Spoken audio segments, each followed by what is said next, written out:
So good morning all of you. तो आज हम बात करेंगे सीयूईटी के बारे में। सीयूईटी क्या है?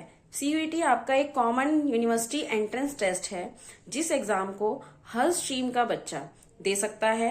और ये एग्जाम आपकी जितनी भी आपकी ऑल ओवर इंडिया की यूनिवर्सिटीज हैं, गवर्नमेंट, प्राइवेट, डीम, जितनी भी यूनिवर्सिटीज हैं, सबको आपको कवर करेगा सिर्फ एक सिंगल एग्जाम सीयूईटी के थ्रू।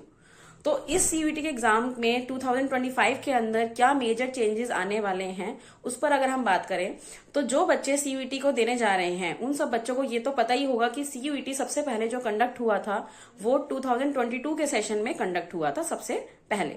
उसके बाद जब ये फर्स्ट टाइम आया तो इसका जो मोड था, हर बच्चे को पता होना चाहिए कि इसका मोड क्या रहने वाला है, कौन कौन सी आज के अंदर आपके सब्जेक्ट्स आने वाले हैं। तो सबसे पहले जब 2022 में ये कंडक्ट हुआ था एग्जाम, तो इसका जो था एग्जाम देने का क्राइटेरिया था वो सीबीटी मोड में था। बट इस मोड को चेंज करके 2024 में यूनिवर्सिटी जितनी भी आपकी एनटीए जो कंडक्ट कर रही है इसको करा गया हाइब्रिड बेस के अंदर। तो हाइब्रिड बेस के अंदर जब किया गया तो ये अनसक्सेसफुल रहा। तो 2025 के अंदर तो सबसे पहले यही मैं आपको बता दूं, 2025 में दोबारा से ये सीबीटी मोड में ही रहने वाला है।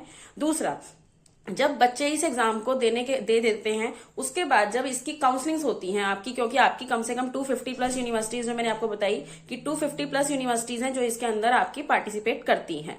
तो जो आपका एक ये एग्जाम होता है इसके बेसिस पर सभी बच्चे बड़े कंफ्यूज होते हैं क्योंकि सबकी काउंसलिंग्स जो होती हैं वो आपकी डिफरेंट टाइम्स पे कंडक्ट होती हैं, क्योंकि काउंसलिंग के थ्रू ही आपको एक एडमिशन आपका कंप्लीट होता है किसी भी यूनिवर्सिटी के अंदर। तो इस बार ये भी चेंज आने वाला है इसके अंदर कि जो आपकी काउंसलिंग होगी वो एक सिंगल काउंसलिंग होगी जिसके थ्रू आप डिफरेंट यूनिवर्सिटीज को पार्टिसिपेट कर सकते हैं।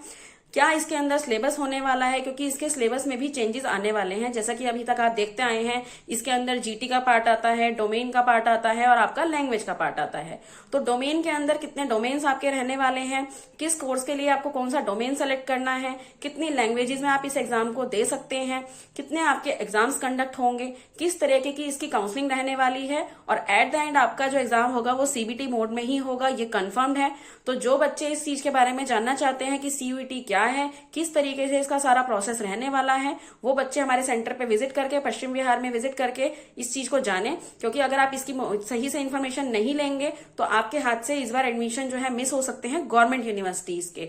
तो मैं बार बार हर वीडियो में यही कहते आ रही हूँ कि गवर्नमेंट यूनिवर्सिटी में जिस बच्चे को अपियर होना है वो हर एग्जाम के लिए अपने एलिजिबिलिटी क्राइटेरियाज को जानकर चले, अपने डॉक्यूमेंटेशन को रेडी करके चले।